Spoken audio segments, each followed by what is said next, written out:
l'être et les mouvements.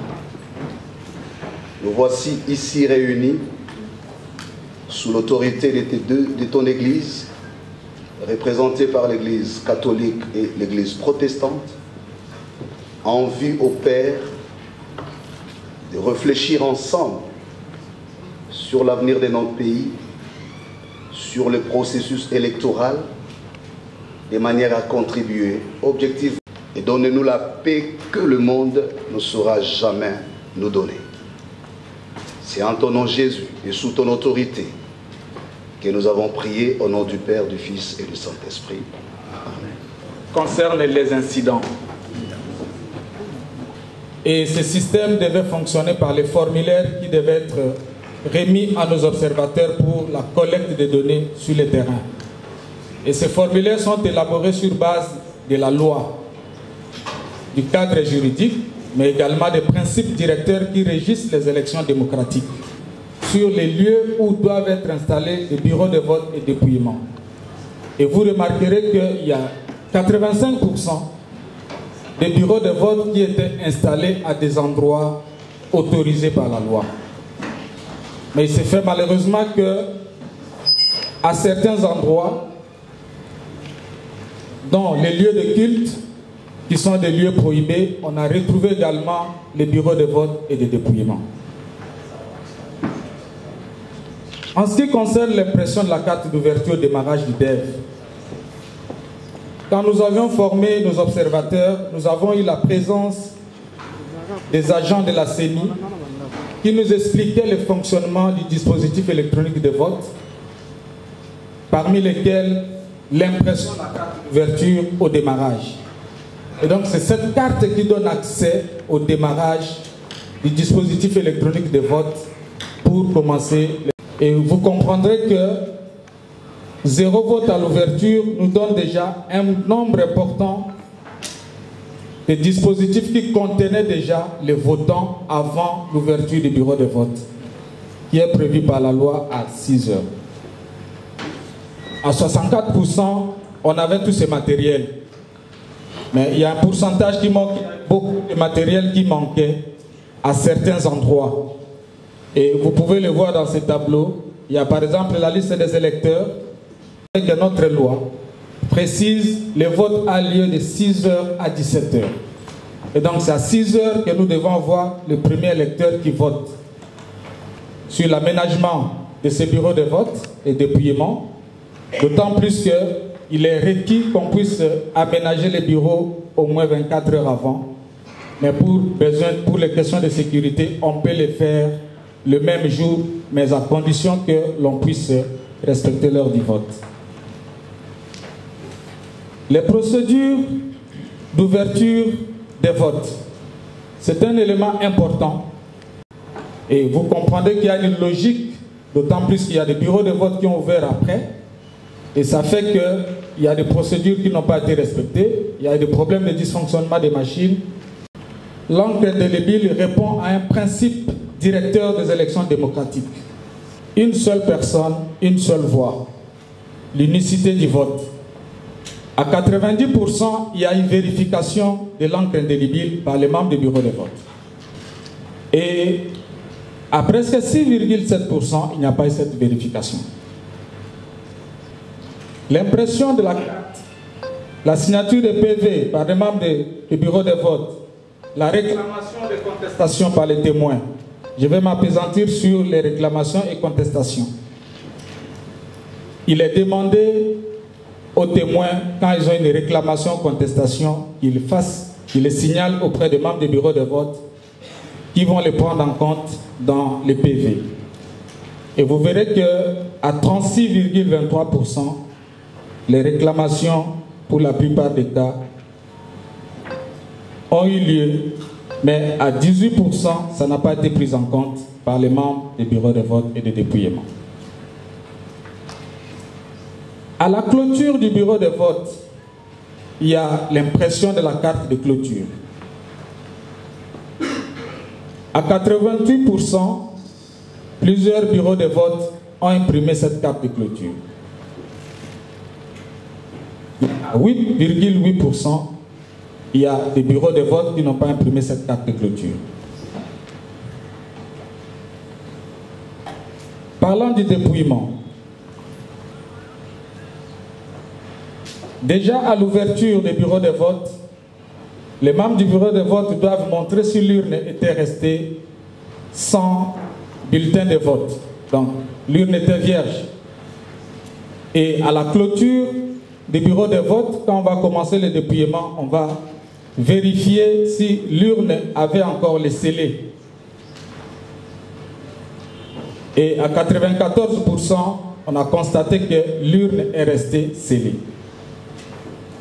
Mais on ne peut pas négliger le fait qu'à 5,8%, l'urne n'est pas restée scellée.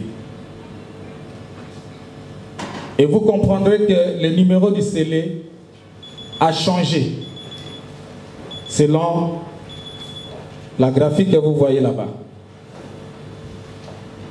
Et ceci a comme conséquence au niveau des résultats issus du dispositif électronique de vote ainsi que le dépouillement manuel. À 87%, il y avait conformité, mais à 6%, il n'y avait pas conformité. Et lorsque les témoins faisaient des réclamations, il y a des réclamations qui ont été prises en compte et d'autres non. Et le rapport, il est là. Il y a eu également l'interruption de l'opération du dépouillement, comme cela a été le cas pour l'opération du déroulement des votes. Et à 78%, on montre que le dépouillement a eu lieu normalement. Par contre, à 16%, il y a eu cette interruption et pour les raisons que nous allons évoquer tantôt.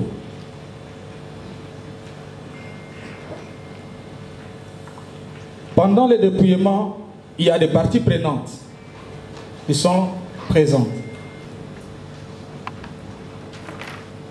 Ça nous montre qu'il y a eu 41,82% de cette présence des membres du bureau de vote, des observateurs, des témoins.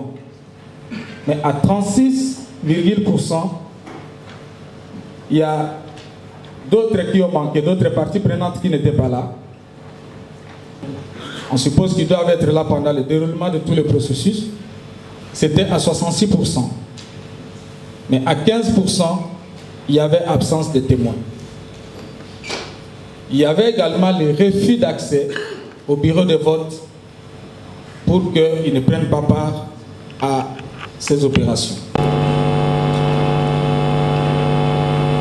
Nous passons directement aux incidents.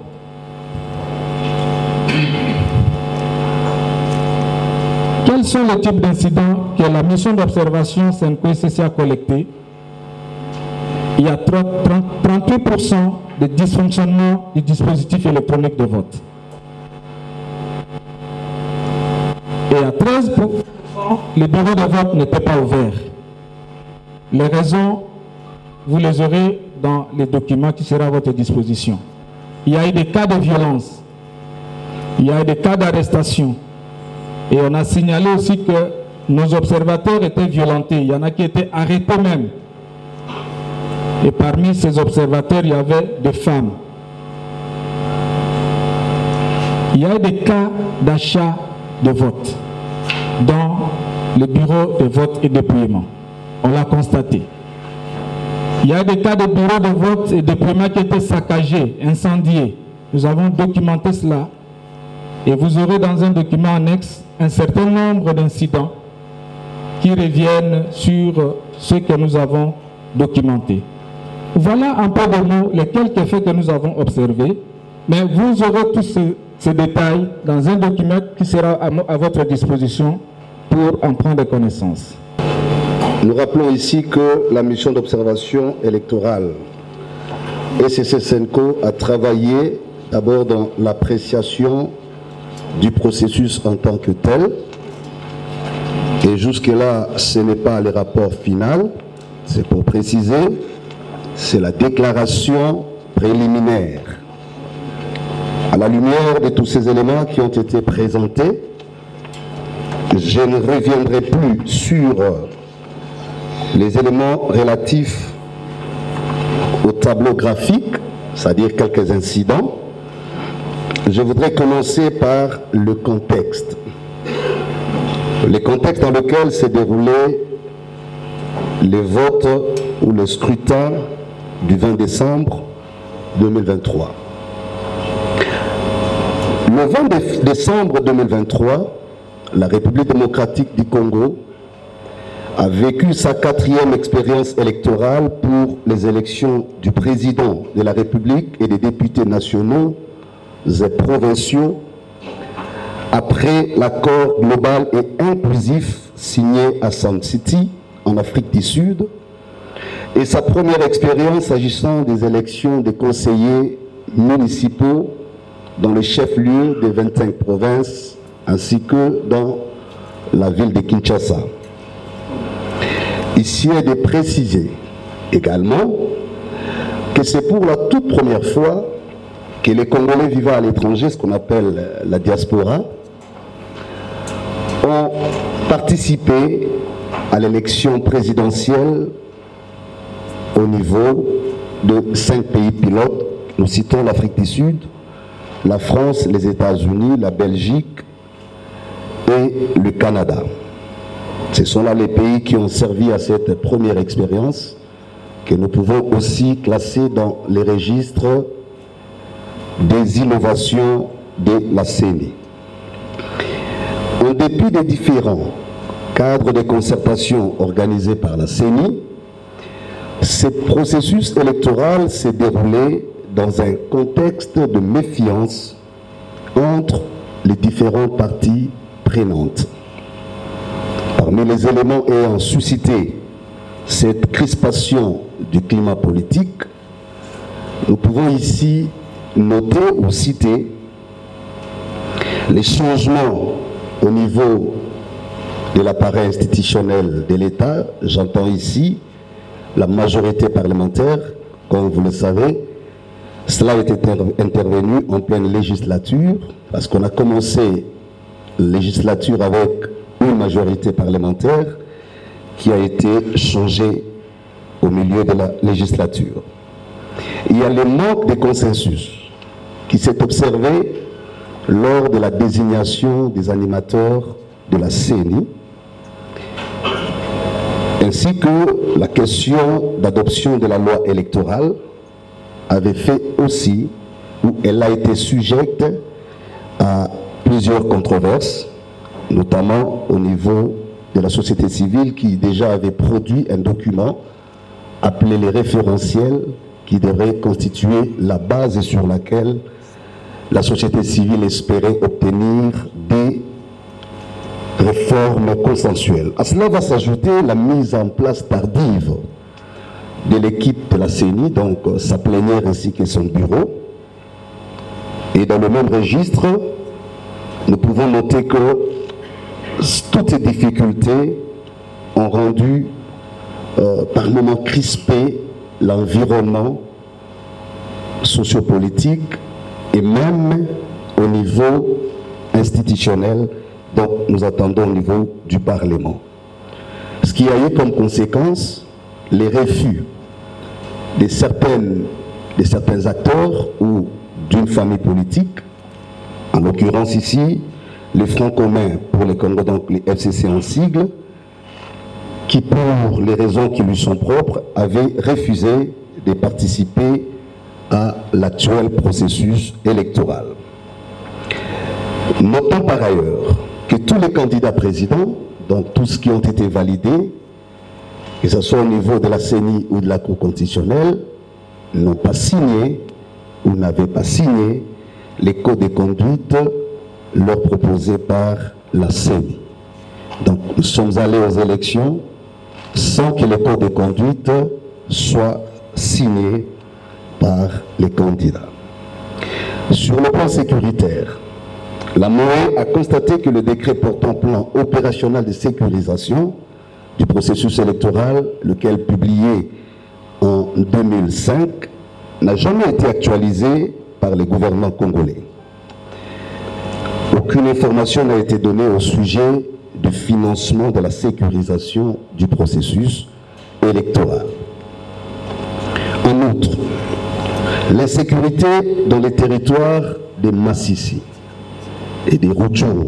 Nous sommes là dans la province du Nord Kivu et même du côté ouest, notamment à Kwamut, le territoire dans la province de Maïndombe, ont été privés, et donc les citoyens vivant dans cette partie du pays n'ont pas pu participer aux élections, ce qui révèle l'absence de mesures nécessaires de sécurité ou pour sécuriser le territoire national.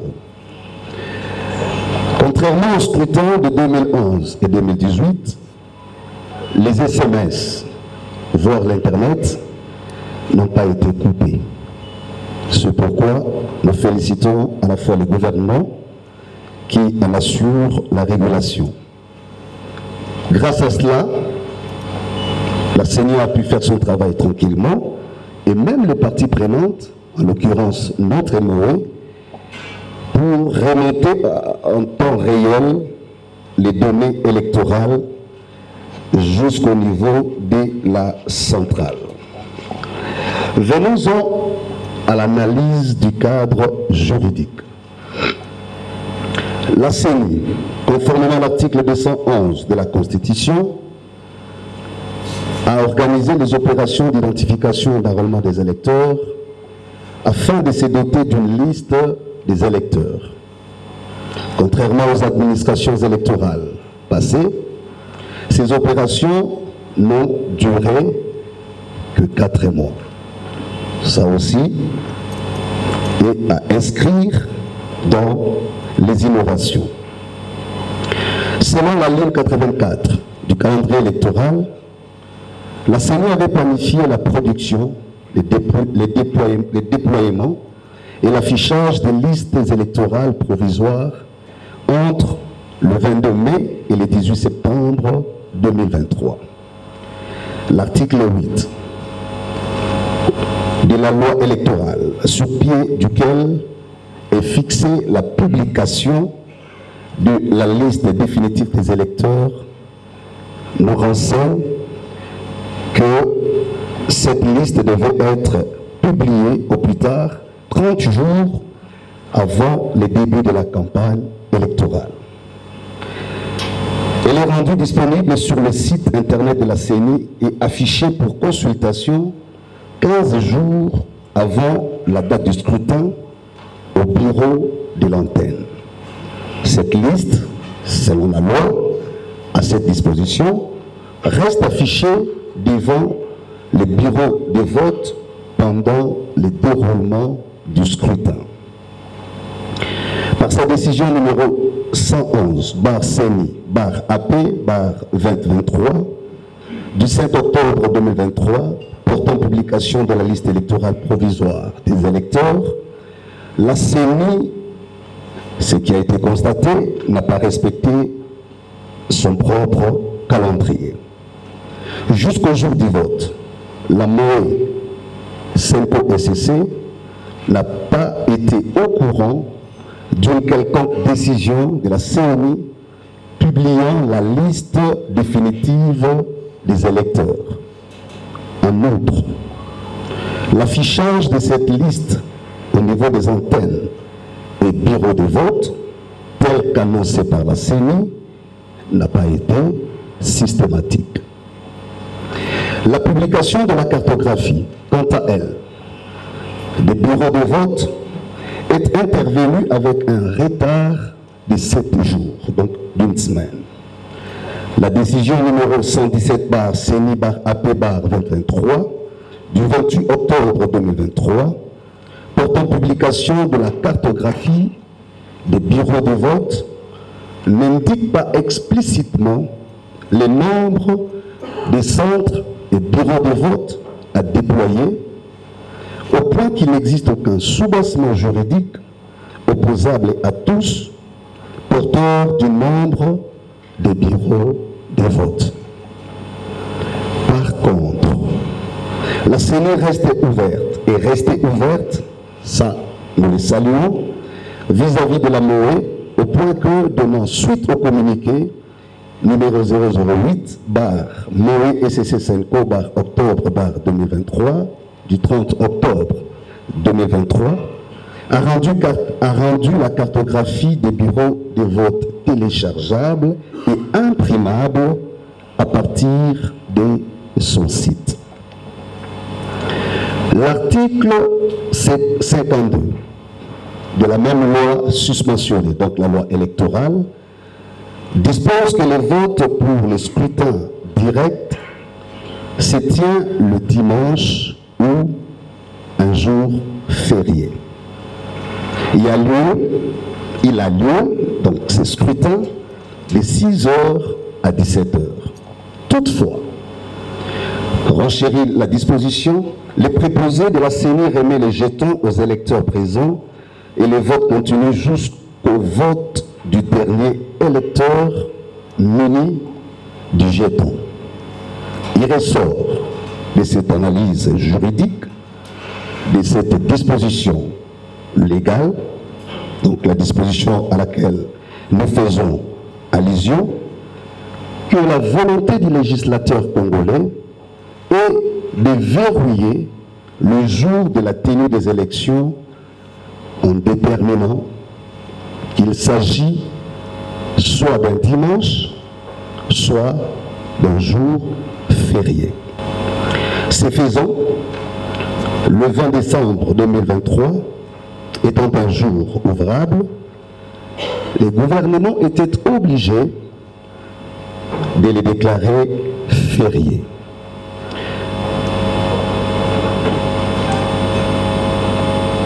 En outre, tout en laissant la CENI la liberté de fixer les jours et l'heure du vote, le législateur donne une indication claire et précise de la plage durant laquelle la CENI devait déterminer l'heure du début et de la fin du vote, soit entre 6h et 17h.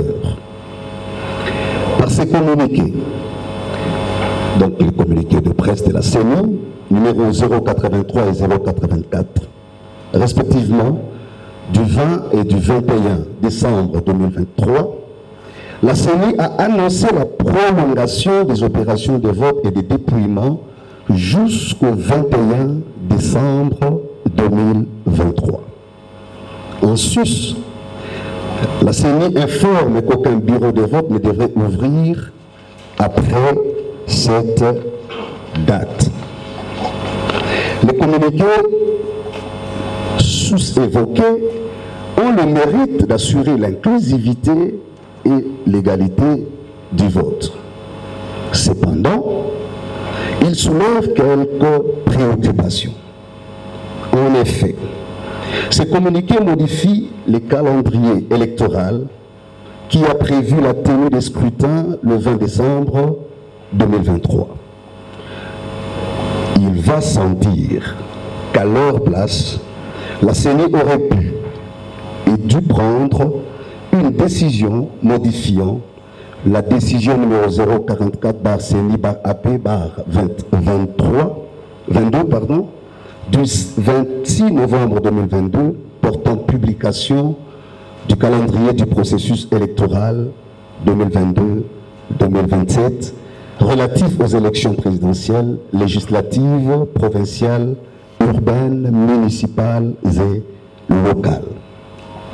Sur les fonds, l'organisation de scrutin après le 20 décembre 2023 est en contradiction à l'analyse juridique de la MOE avec certaines dispositions pertinentes de l'article 52 de la loi électorale qui précise que le vote devrait avoir lieu un dimanche ou un jour férié. Ici, la journée du 21 décembre 2023 n'est ni un dimanche ni un férié. Il est urgent que les instances habilitées évaluent la légalité des opérations de vote qui se sont déroulées la journée du 21 décembre 2023. Par ailleurs, le vote s'est étalé jusqu'au 27 décembre 2023, alors que le communiqué 084 si évoqué énonce clairement qu'aucun bureau de vote ne devrait ouvrir après le 21 décembre 2023.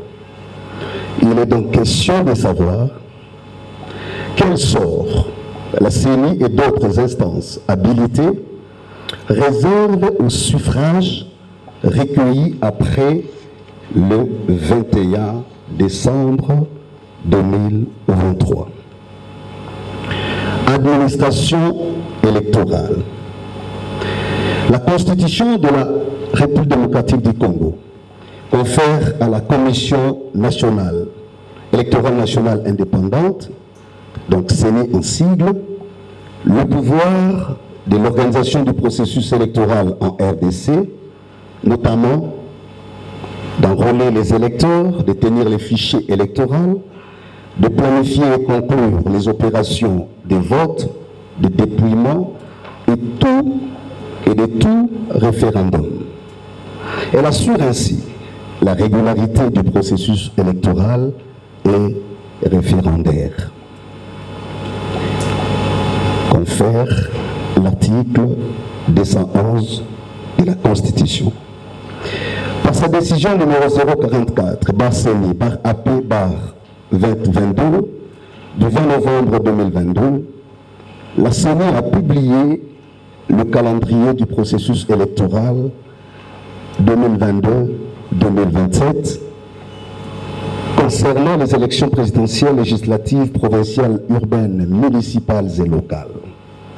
Ce calendrier prévoyait la tenue des scrutins combinés du président de la République, des députés nationaux et provinciaux, ainsi que des conseillers municipaux, au jour du 20 décembre 2023.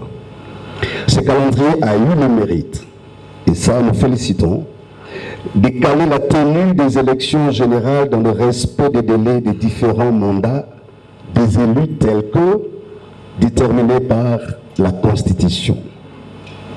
En outre, grâce à ce même calendrier, la CENI a fait progresser le nombre de scrutins de 5 à 9 avec l'organisation des élections des conseillers municipaux, donc communaux, des bourgmestres, des conseillers urbains et des maires.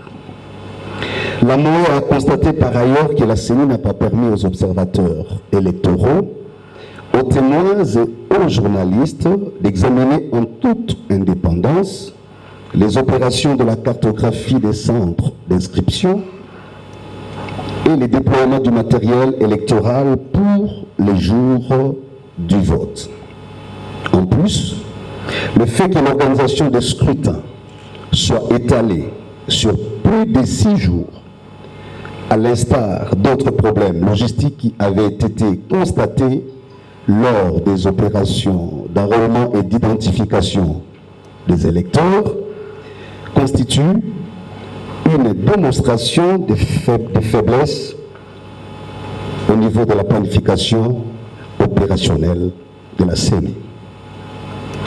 Hormis la formation des chefs des centres et des présidents formateurs qui a été organisée au niveau des antennes, celle des autres membres des bureaux de vote et de dépouillement, donc au niveau des antennes, on appelle les 1BVD en sigle, prévu du 14 au 18 décembre 2023, à travers les différents centres de vote, a été remplacé carrément par des simples briefings, et ceci jusqu'au jour du vote. Bien plus, il convient de reconnaître qu'en dépit de tout, la CENI est restée ouverte envers la MOE, SENCO et CC, au point qu'elle a facilité les accréditations de nos observateurs, et nous avons beaucoup remercié la CENI pour cette collaboration, nonobstant quelques difficultés observées au niveau des antennes, peut-être par incompréhension entre les chefs d'antenne, mais régulièrement, la centrale de la CENI intervenait pour faciliter les choses. Ce sont des questions qui rentrent dans l'administration électorale. Puisque les faits observés ont été commentés, je voudrais vous épargner trop de détails techniques parce que cela venait d'être présenté. Je voudrais fraternellement inviter mon distingué collègue, Monseigneur Donatien Cholet, qui viendra nous livrer la conclusion de notre déclaration préliminaire. Salue les efforts fournis par la Commission électorale nationale indépendante et le gouvernement congolais, ainsi que toutes les autres parties prenantes au processus électoral, pour la tenue des scrutins combinés du 20 décembre 2023. Nous remercions particulièrement la CENI pour avoir accordé toutes les accréditations sollicitées pour cette observation. Après l'observation des différentes opérations électorales, la moyenne note la détermination des électeurs qui se sont mobilisés pour accomplir leurs devoirs civiques en dépit des différents incidents observés dans le centre du bureau de vote. Le peuple congolais a bel et bien répondu une fois de plus au rendez-vous de son histoire. La MOE Sonko OCC salue ici la bravoure de ses observateurs qui, en dépit des cas de violence, des arrestations, de l'interdiction d'accès à certains bureaux de vote dont ils ont été victimes, ont pu collecter les données reprises dans cette déclaration.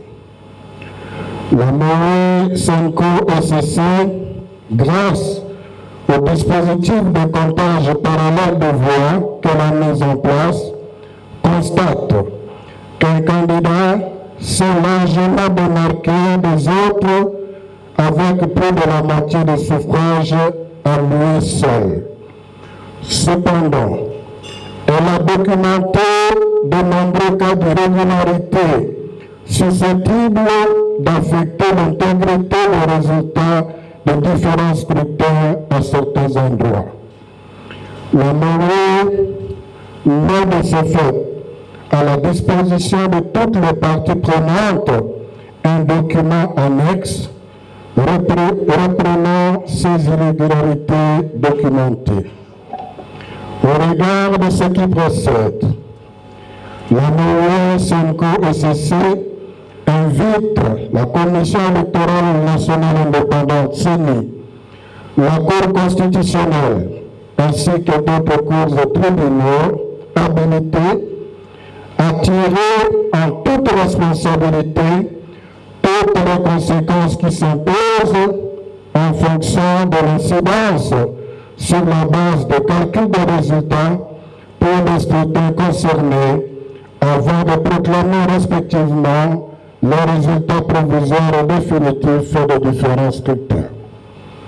Eu égard aux conditions dans lesquelles les scrutins se sont déroulés, la MOE demande particulièrement à la CENI pour rassurer les différentes parties prenantes de préciser le nombre de bureaux de vote qui ont ouvert le 20 décembre 2023 et ceux qui ont ouvert après cette date, en informant aussi sur le nombre de bureaux de machines à voter et de bulletins qui ont été utilisés régulièrement.